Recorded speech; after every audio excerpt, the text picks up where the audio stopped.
Well, hello, folks. By the way, I understand that dog is a rough language to learn. Okay, it's the heat. Now, we have nothing showing up on the Storm Team Fury. It is mostly a cloudless sky, and that's the way it's going to stay. We have just a few clouds around, but that's it. And back out here to the west, you'll start to see a few clouds starting to move in into the western portion of Missouri, and that would be our best bet for some sort of a relief, which may come within the next 24 hours. Mattoon 90, near record-setting heat, 97 in Chicago. Boy, that gets stuffy up there when it's 97.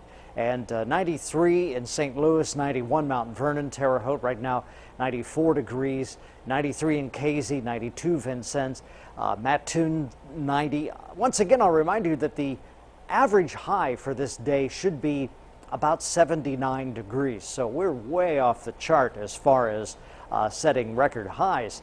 You know, it's really actually quite dry. The relative humidity is only 21%. That's desert heat. And so it's a dry heat. It doesn't mean it's any less hot. It feels like it's 93 here in Terre Haute.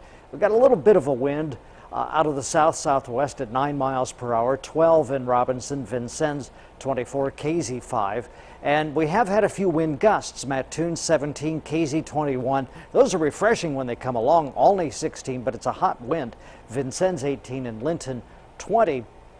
The current temperatures again show us that we have this big bubble of really hot air right here in the well, eastern half of the United States. It's 50 in Billings, 69 in Denver. Fargo has 78 degrees, and you can see right here, this is where this warm front is, and there's a cold front right here.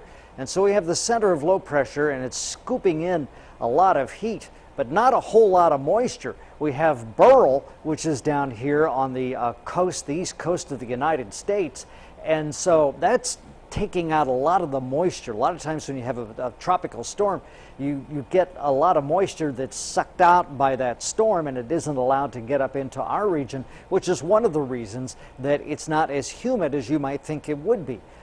Tomorrow at 6 p.m., some scattered showers and thunderstorms may develop. They're isolated. I think they will become more widely spread tomorrow night. So tomorrow night, as this cold front goes through and then into the first part of the day on Tuesday, then we get some cooler air and maybe a little bit of rain along with that as well. 69, clear and warm, a south breeze tonight. Tomorrow, 96, hot, a little more humid, isolated storms. And then tomorrow night, 69, occasional thunderstorms, about a 60% chance for that. The one I'm really looking at here, Rondrell, is on Thursday and Friday with maybe a more general rainfall of 71 degrees on Thursday, 67 on Friday. You get a storm and it puts down a lot of rain, but it just goes in the ditches. What we need is a good soaking rain, and maybe by about Thursday we'll see something like that. That's good news, but two things. That joke at the beginning of your cast. You like that? Well, I have to say it was for the dogs. And secondly, you probably should have saved it for the dog days. Okay. Storm Team 10's Joe Ostrowski would have loved that. Yes, you got it. All right.